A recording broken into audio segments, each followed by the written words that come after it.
What's up, everyone? Welcome back to Conflicts of Interest. This is episode 120, and I'm the host of the show, Kyle Anzalone.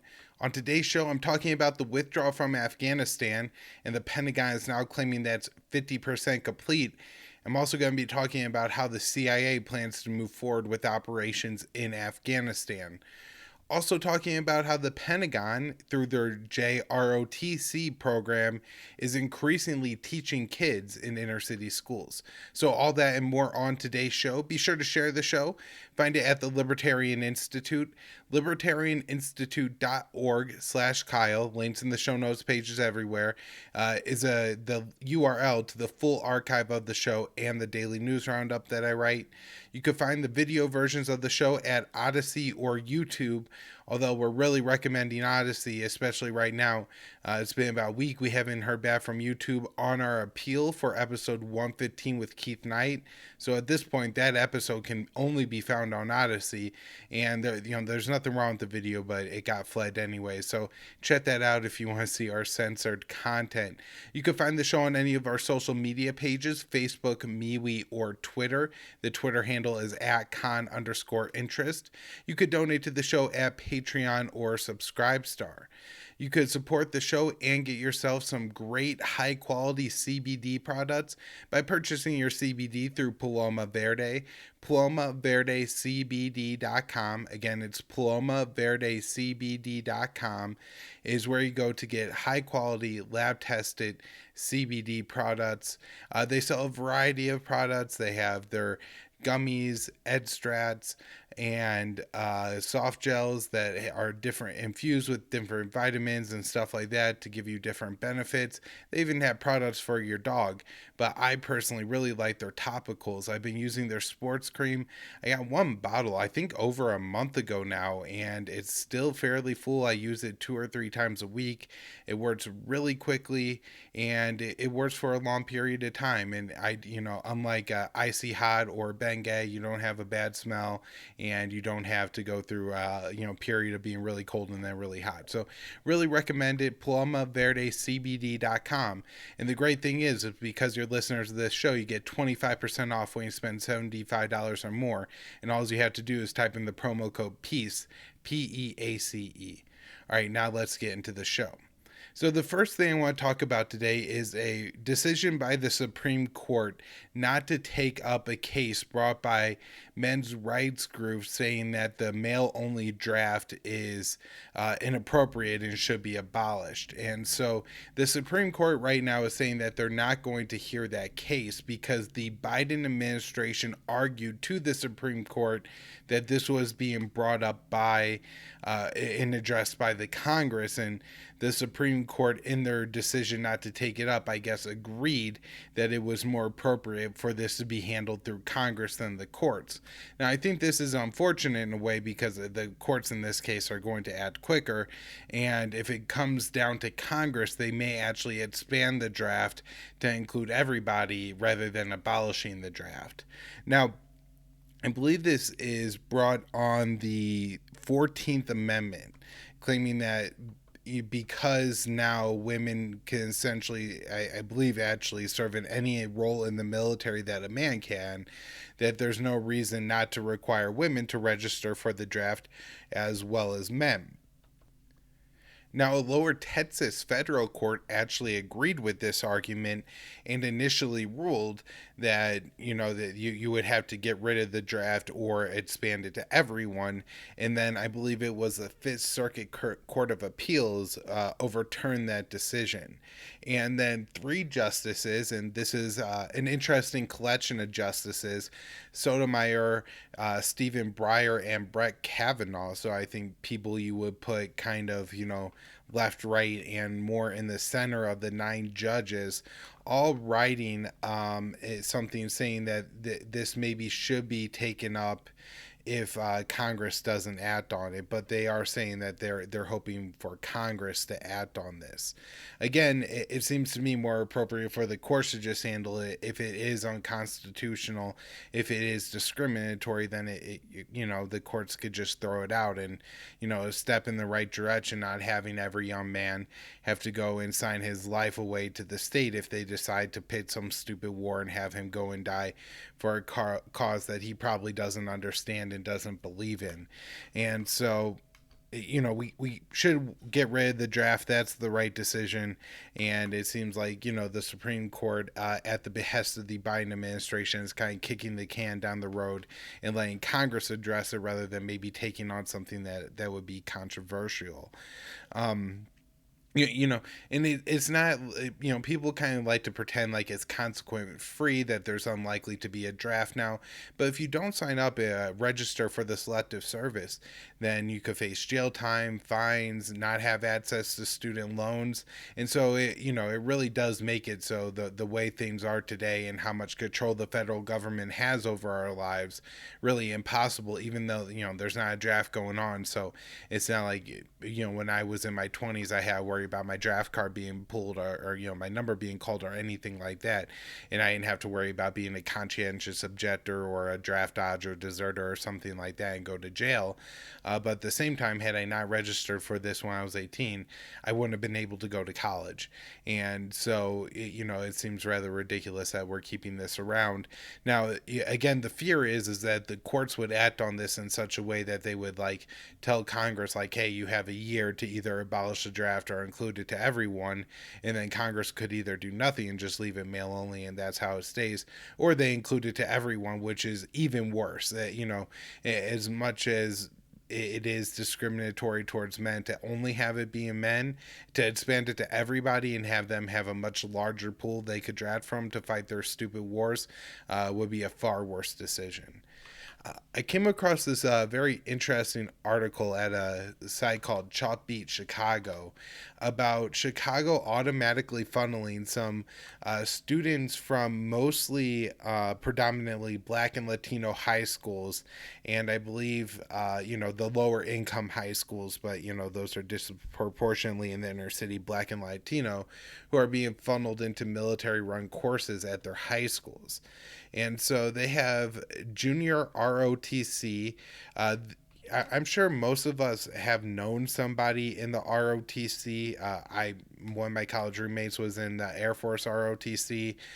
He seemed to enjoy it. He seemed to like it. I didn't have too many complaints about it.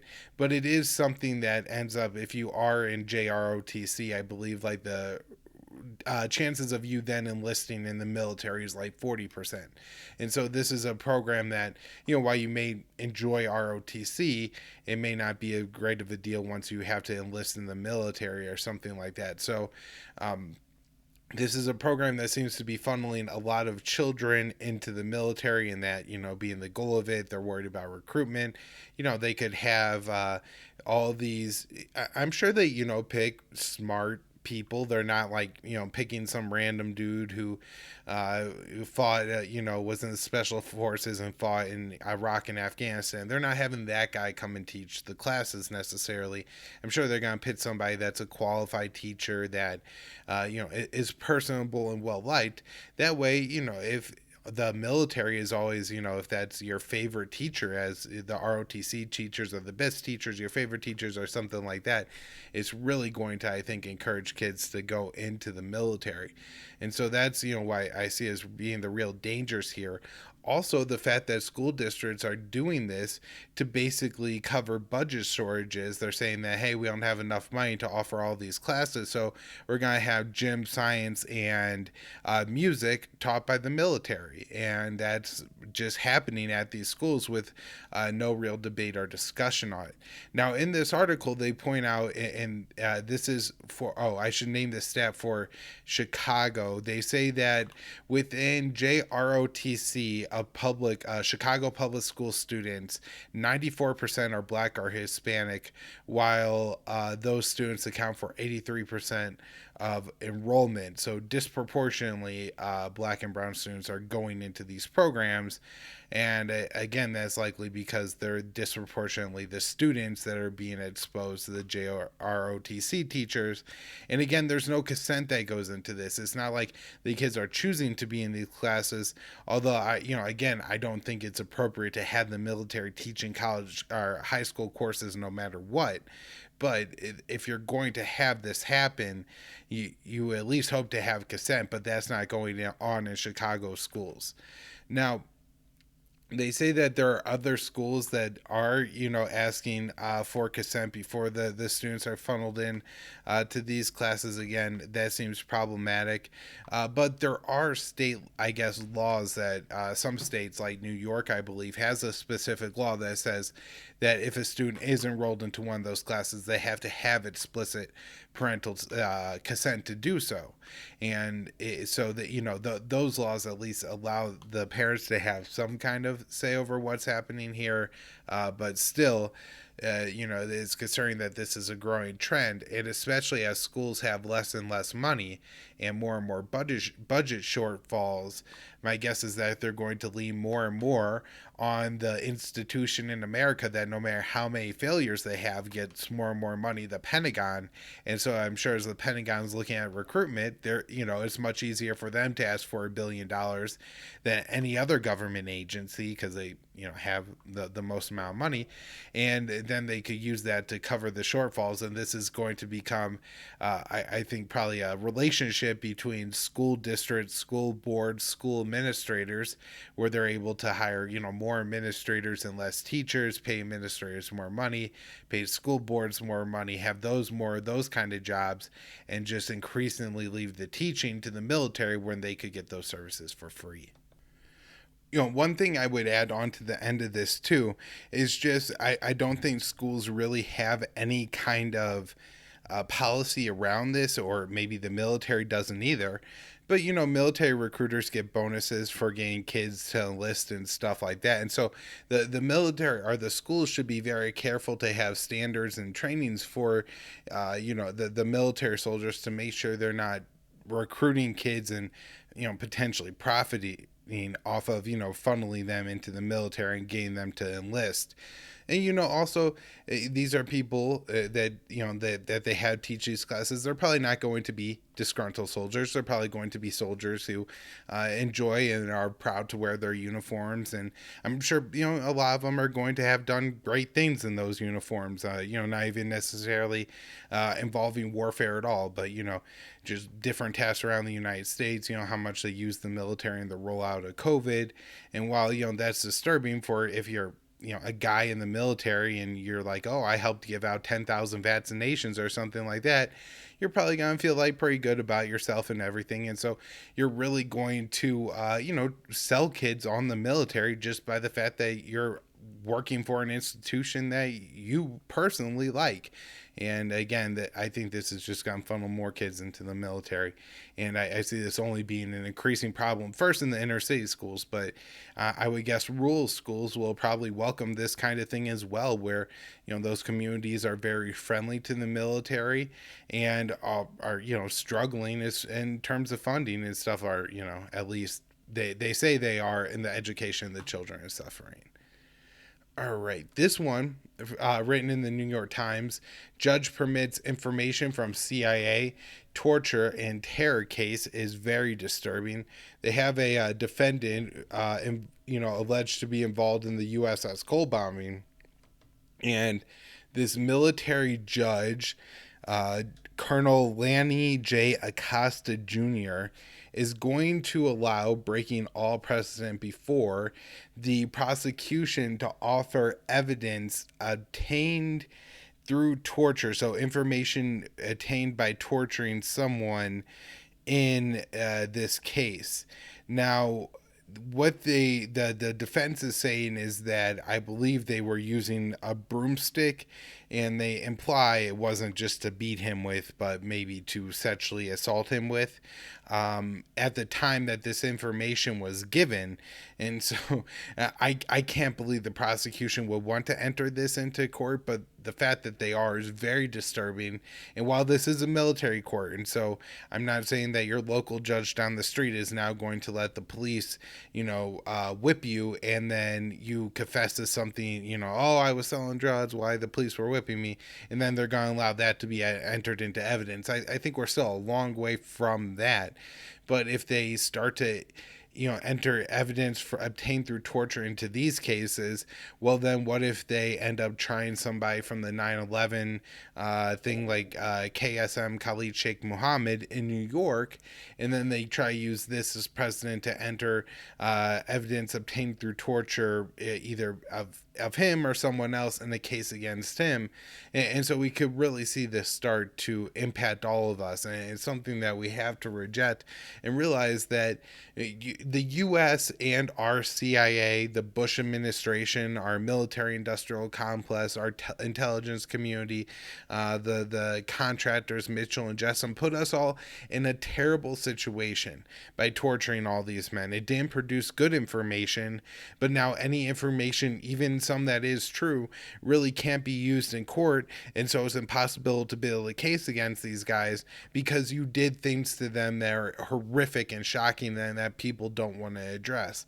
And so they really destroyed our criminal justice system because we can't try people for an obvious crime because they use these cruel methods to get information.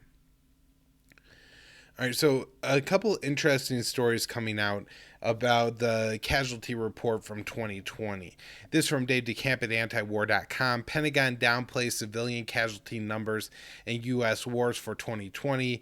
Air Wars says the lowest estimate put by the number of civilians killed by the U.S. military in 2020 across 5 conflict zones is 102, and the U.S. only admits to 23.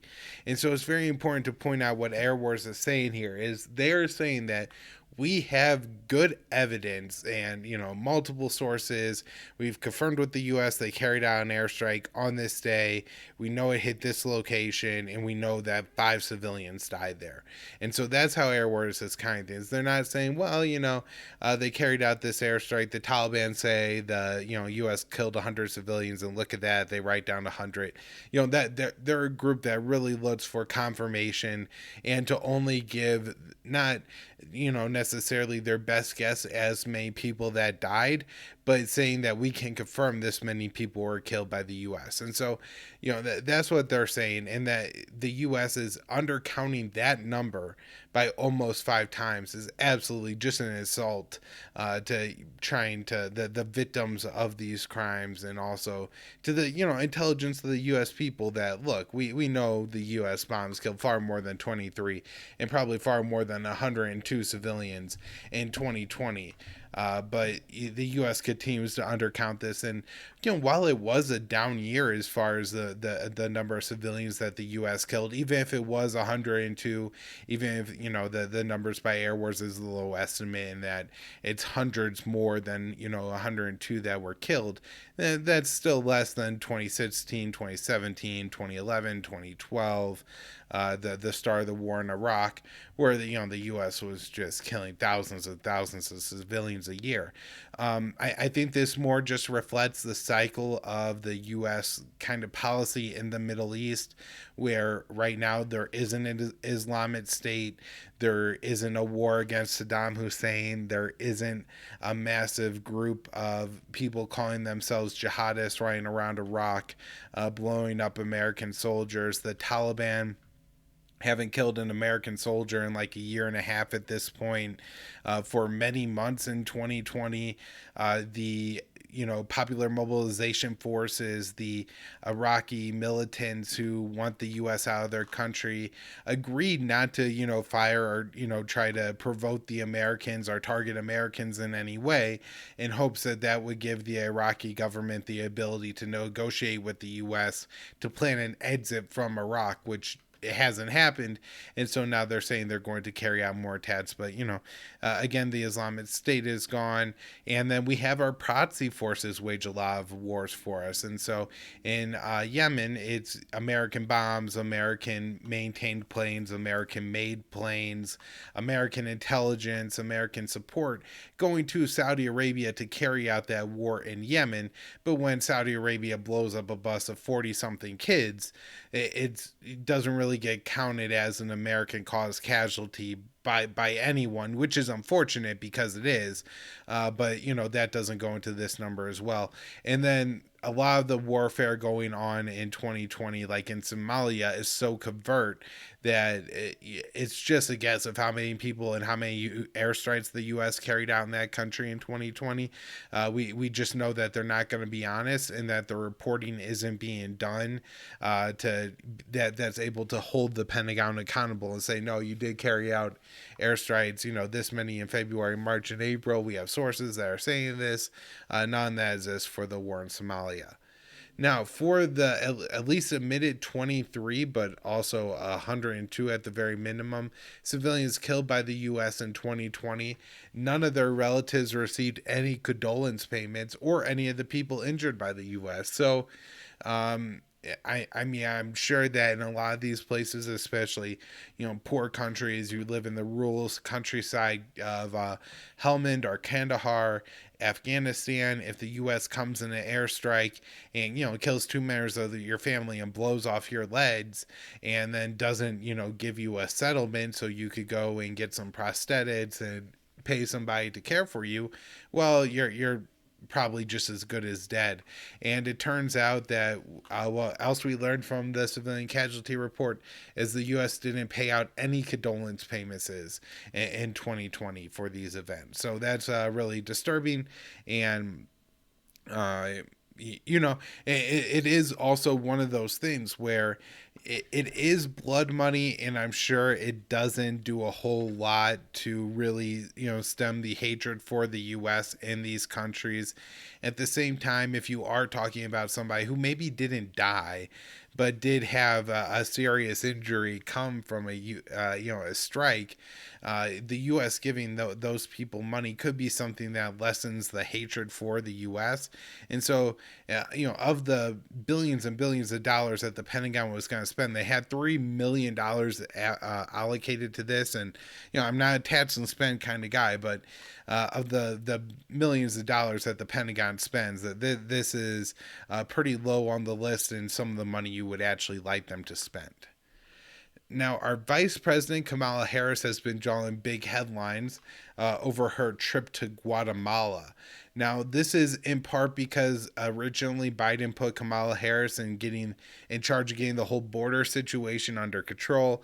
And Republicans are making a big deal out of Kamala Harris still hasn't been to the border. And a lot of ways, this is just like political foolery and just typical politics.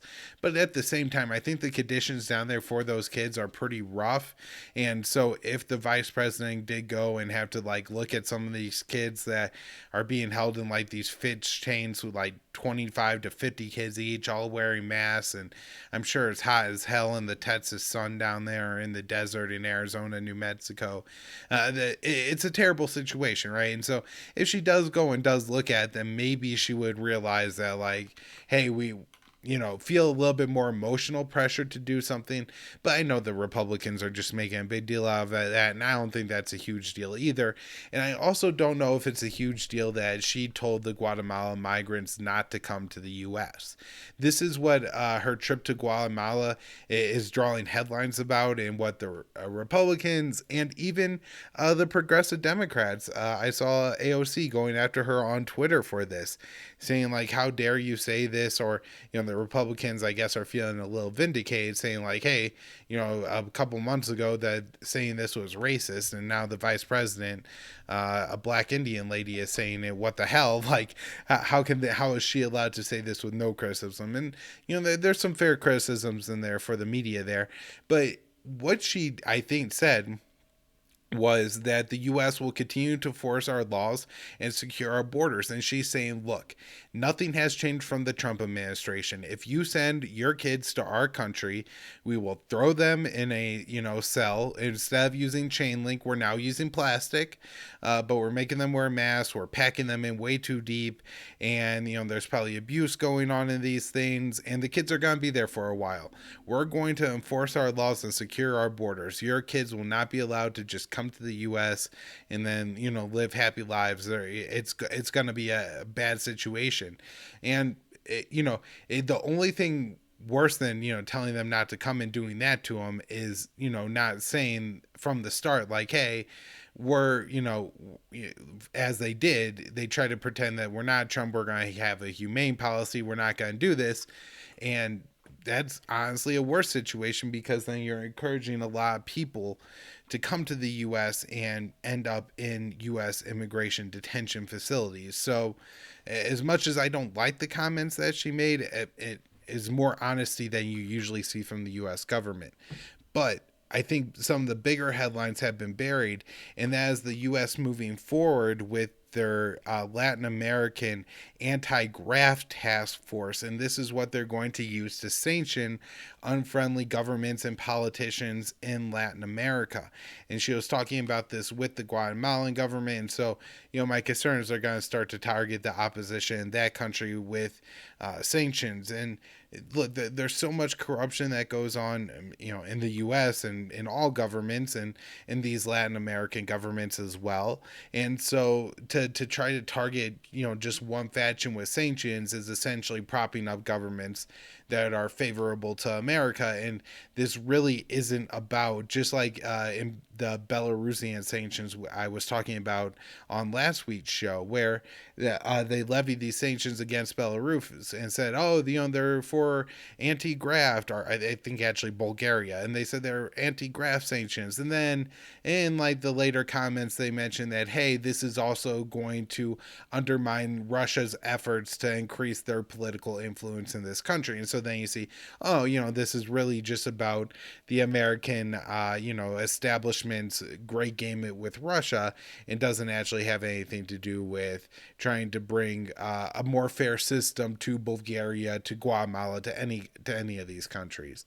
And so I want to bring that up. I'm going to try to keep my eye on that task force, because I bet they levy a lot of sanctions and they don't see a lot of news coverage about it, no pushback from the House or the Senate.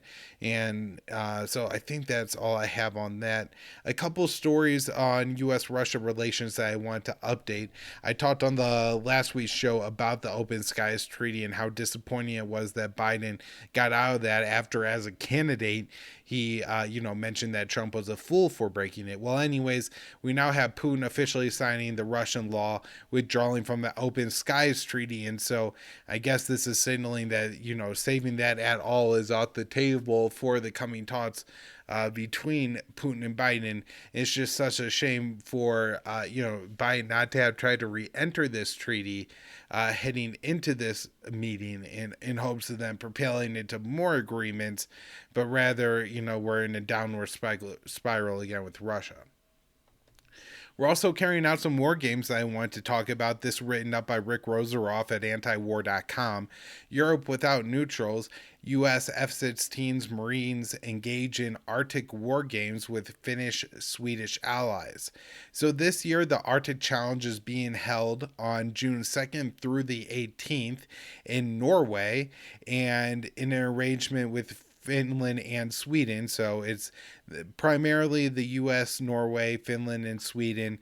And the U.S. has deployed F-16s and 300 airmen. And then Marines have also deployed F-18s, KC-130 tankers, and 250 troops for these war games, anti-Russia war games to go on in the Arctic. There's also involvement from Britain, Denmark, Germany, and the Netherlands. So these are some pretty large war games going on. And of course, course, if Russia was carrying out these war games with Mexico or Canada, the US would be losing their absolute minds. But since it's going on in Europe, we're going to pretend like we don't even notice, and then be really surprised and cry Russian aggression, Russian aggression, if anything happens in Russia militarily. So those are just some of the things going on between the U.S. and Russia. Also, some rather disturbing statements that Biden made towards the Ukrainian president. This from Dave DeCamp at antiwar.com. Biden speaks with the Ukrainian prime minister ahead of Putin's summit. And again, he's meeting with Putin, I believe, sometime next week or the week after. And he recently had a call with the Ukrainian Prime Minister Volodymyr Zelensky. And in that call, and this is according to the National Security Advisor Jake the Snake Sullivan, said that Biden told Zelensky that he will stand up firmly for Ukrainian sovereignty and territorial integrity and its aspirations, which I think is worth calling out and talking about on the show, and is important because this is the same kind of rhetoric that Biden was engaging in with Ukraine when we had Ukraine start to build up and say that we're taking back Crimea, we're taking back the Donbass, we're moving our troops into this region. We don't want to provoke the kind of situation where there's a tense situation in Ukraine. Zelensky tries to invade the Donbass region. Russia responds by, backing the people of that region who are ethnic Russians who want to be separatists or not at least in line with the current Ukrainian government or, in a state of civil war, and end up just breaking off that chunk of Ukraine into Russia, or again, more Russian military involvement in the Ukrainian civil war. That's the kind of thing that could happen. It seems that Ukraine is really concerned with the Nord Stream 2 pipeline. They've been complaining about that a lot. They were complaining about it again on this call. And so if the Ukrainians feel like they have assurances from Biden that we would back and defend their territorial sovereignty from Russia, and they could, claim either that Crimea is their territory, which the U.S. recognizes, and so the U.S. has to go to war there, or provoke some kind of conflict with Russia in the Donbass region. The U.S. could get drawn into this conflict. Just a really stupid sleepwalking situation. But more likely, once Ukraine pit this fight, I just want to highlight this. I think that's the worst case scenario. I think the most likely scenario is that Ukraine and Zelensky would pit this fight, and then the U.S. would look at Ukraine similar to they looked at Georgia in, I think, 2008 and say, you know what, it's really not worth it to go move forward here. And then Russia would take or be able to annex a portion of Ukraine or have more military presence in that country. And then the U.S. would just cry Russian aggression, Russian aggression. All right, now let's talk about that Afghan withdrawal. All right, the first story is from Jason Ditz at antiwar.com. CIA seeks basis for spying attacks in Afghanistan. And this is one of those things that I just find so hilarious. The U.S. has been at war in Afghanistan for 20 years. The mission was more or less complete after the first 8 months. And so you would think that for a long time, what they would be doing, the military, the CIA, everyone, is planning for something, a contingency, what are we going to do when we eventually have to end this war? And even at the end of the Bush administration, after the Obama surge, they go, oh my God, how can we leave? You're rushing the exit. We have no idea how we're going to withdraw. What are we going to do after we withdraw? What's the Afghan army? You had all this time, 2 decades to prepare, and then they could pretend like they're caught offside and blindsided. Either A, it's propaganda, and really what they want is just to extend the withdrawal date, and they have no intention of ever leaving, and that's the point. Or they're completely incompetent, and we should all be very concerned that they're running this war. And so the CIA is now in that position. They're saying they don't know what they're going to do. They're describing last-minute efforts to find a base. I guess the Pakistanis are a consideration, but Pakistan has let the U.S. know that they would look to be able to sign off anyone the U.S. is attacking. And so that might not be a good option. The U.S. has looked at the former Soviet states to the north of Afghanistan. I doubt the Iranian or the Chinese are going to let the U.S. deploy a base in Afghanistan. So there's not many options. My guess is that the CIA runs operations out of embassies, NGO offices, things like that.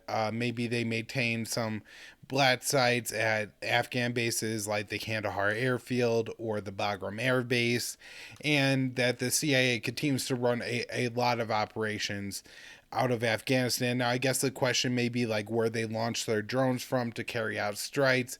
Will they have to just coordinate with the military on this, where the CIA is providing all the intelligence and the military is carrying out the strikes? Or could the CIA launch their drones from aircraft carriers or army bases in the region and cover it that? I see a lot of options here, but the important thing is that the CIA is saying that their war in Afghanistan is going on. Now, another issue that everybody is crying, oh my God, what are we going to do? What are we going to do? And this is from NBC News, titled, "Without U.S. contractors, the Afghan military will lose its main advantage over the Taliban, air power." And they're saying that, look, right now, even the Special Inspector General for Afghan Reconstruction, John Sopko, has said that at this point, the contractors are more important than the troops because contractors are who provide the maintenance on the Afghan aircraft, which is what they do to essentially have any advantage over the Taliban. The Taliban do very well on the ground, but if the Afghan army is able to carry out airstrikes, use helicopters, surveillance, stuff like that, it gives their side a distinct advantage. And he's warning, and has been for some time, that if the U.S. leaves, that's going to fall apart, and that this is a real issue. Now, again, decades to plan for this, and it's a mess. I recently talked on the show, and I'll bring it up again. The part of the issue here is a lot of these helicopters that they use in the Afghan Air Force are Russian made, and while they try to replace those with US made helicopters, nonetheless they've had to provide maintenance on the Russian helicopters, but also use India to buy the spare parts for these helicopters to then funnel to the Afghan government. And there's just all kinds of issues with the Afghan Air Force. And they say within months it could fall apart. And so imagine this, right? You have a war that's been going on for 20 years. You have the Pentagon that's been planning and building the Afghan Air Force for 20 years, and they're now saying that if this goes on for more than 2 months without you guys, it's going to completely fall apart. Then you've absolutely failed at your job, and we should end the war for that reason too. That's what this screams to me. Now, the other thing I guess we should point out is that this is a criminal enterprise that we're helping. A recent airstrike in Helmand, Afghanistan, killed a number of civilians. The number's unclear. Of course, the Afghan army says, oh, we just killed the Taliban, and maybe a few civilians who were trying to loot the place. The Taliban say that an estimate of 30 civilians were killed, but again, nobody has an exact number. Also, the Afghan Air Force recently carried out an airstrike, this one from Jason Ditz, that killed 12 members of a local allied militia. And so they're, killing their own in these attacks at this point. And it just goes to show that, even if we can maintain the planes in this this Air Force, that doesn't even solve all the problems that this Air Force has. All right. Now the U.S. is going to give the Afghanistan $266 million in humanitarian aid in 2022. This is a new announcement of aid, and this is in addition to the aid that I covered on the budget show, which is going to be $3.3 billion in direct military funding to the Afghan military in 2022. And we should also add that that doesn't include $9.8 billion the Pentagon is going to spend on military operations in Afghanistan in 2022. So think about this. The Pentagon's going to spend $10 billion on military operations. We're going to fund the Afghan army with another $3.3 billion in operations. And the CIA is going to carry out operations that we're not going to know about, not going to know where it's coming from, how much money they're spending, how many strikes they're carrying out, or any of this. And yet, Biden's going to parade around like he's ending the Afghan war. And right now we have CENTCOM, releasing this today that they're 50% complete with the drawdown from Afghanistan, although they refuse to still release the number of troops in the country. So, we could have removed some equipment from the country, half of our equipment, turned over some bases to the Afghan army, but at the same time still have 3,000 troops in that country. And so I think the whole 50% drawdown is kind of misleading for what most people care about when it comes to military withdrawal. Now, along with the U.S. maintaining a lot of presence in Afghanistan, NATO will continue a civilian diplomatic presence in Afghanistan after the pullout, and it's unclear if the U.S. will try to leave a small troop presence in Afghanistan to protect that diplomatic mission.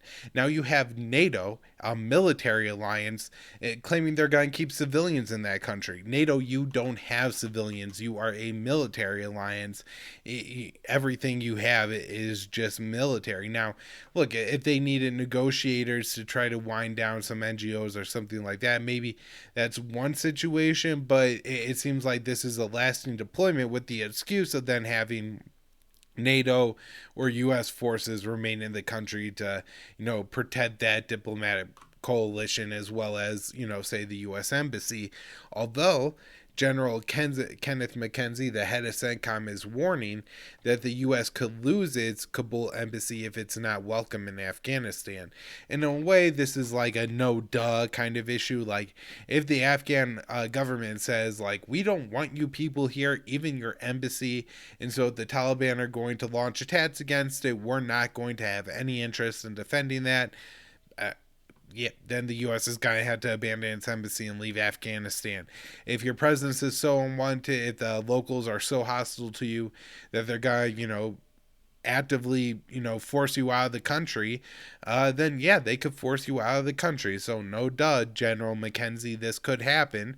I guess, if the U.S. say has thousands of troops in the country and, a massive airfield at Kandahar and Bagram, then you could turn against this and prevent this from happening. But now that this is going to be a more normal situation, less war than obviously present, visible on the ground in Afghanistan than before, it does mean that U.S. diplomatic assets in Afghanistan that are on the ground may not have as much immediate American defense as before, but look, this is, again, more proof of failure of the U.S. policy, not further reason for us to stay. Now, there is quite a bit of fighting going on the ground right now in Afghanistan. Over the weekend, there were over 100 people, 100 killed, I believe almost all fighters, in fighting between the Taliban and the Afghan government. Almost all of them were members of the Afghan security forces, over 100.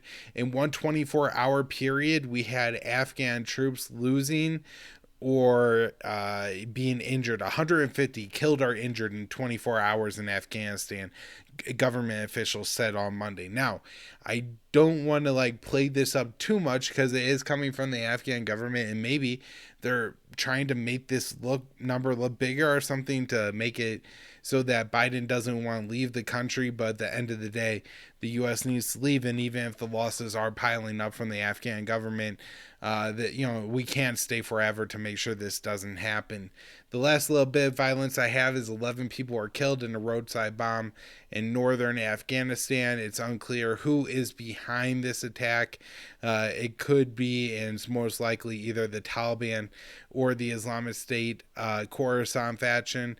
In this case, I think it could possibly be the Taliban, just because of the location in Afghanistan. It's not in a heavy Islamic State area, and the Taliban, look, they don't have an air force like the Afghan government, so they can't drop bombs, so they plant roadside bombs. And when you plant a bunch of roadside bombs, people run over them and they die. And this is one of the very ugly things about warfare, one of the ugly things that the Taliban does. But the solution here, the way that these attacks stop happening, is ultimately peace in Afghanistan, which is never going to come with a U.S. troop presence in that country. And I'm very concerned that even without a U.S. troop presence, that the U.S. is carrying out enough support for the Afghan government, enough CIA and military activity in that country, either through drone strikes, airstrikes, special operations, flying in for the day, carrying out some raids, and then flying back to Pakistan, or some aircraft carrier in the Indian Ocean in the middle of the night. These things are ways that this war could continue in less obvious ways. And if that happens, I think it's unlikely that peace will come to Afghanistan anytime soon. Although the less American troop presence, the closer we are to finally ending that war. The last thing I want to say is that today, June 8th, the show will actually drop on the 9th, so this will be a day late, but it was the anniversary of the attack on the USS Liberty by Israel, and it's a very fascinating story. Ray McGovern is absolutely incredible for how much he's covered this, and how great a detail and well he knows this, and how much he's advocated for the U.S. Sailors who are victims of primarily the Israeli government, but also the American government after. And so I will try to link to something, but I just recommend Google USS Liberty, Ray McGovern, and check out what happened on that day. It's a striking story, and one that is definitely like some of the other events that are recently being dusted off. Talk about things people don't know about, like the Tulsa massacre in 1921, right? A similar event, a very important event that absolutely no one knows about. So check out and see what happened to the USS Liberty and the Israeli bombing of that. All right, that's where I'll wrap up the show for today. Make sure you share it. It's on the Libertarian Institute, YouTube, and Odyssey, although we are really directing people towards Odyssey at this point, because we have our first warning on our YouTube channel. We appealed it. There's absolutely nothing wrong with the episode. I've listened to it multiple times. I've had other people listen to it. I'm sure many of you have already listened to it. It's the interview with Keith Knight. Really good show. Taken down. I don't know why. Probably because I wouldn't go along with the line that 1/6 was the last 9/11 or something like that. And so asking everybody to check out the show on Odyssey and subscribe there, just in case we get taken off of YouTube, and then they say the next strike we can't post for a week, and so who knows what I could say to get us a strike. So check out Odyssey, that way you won't be a week behind on content. Listen to the show anywhere people put out audio podcasts. Donate to the show at Patreon or Subscribestar, and then help the show, help yourself. Get some great CBD products at PalomaVerdeCBD.com.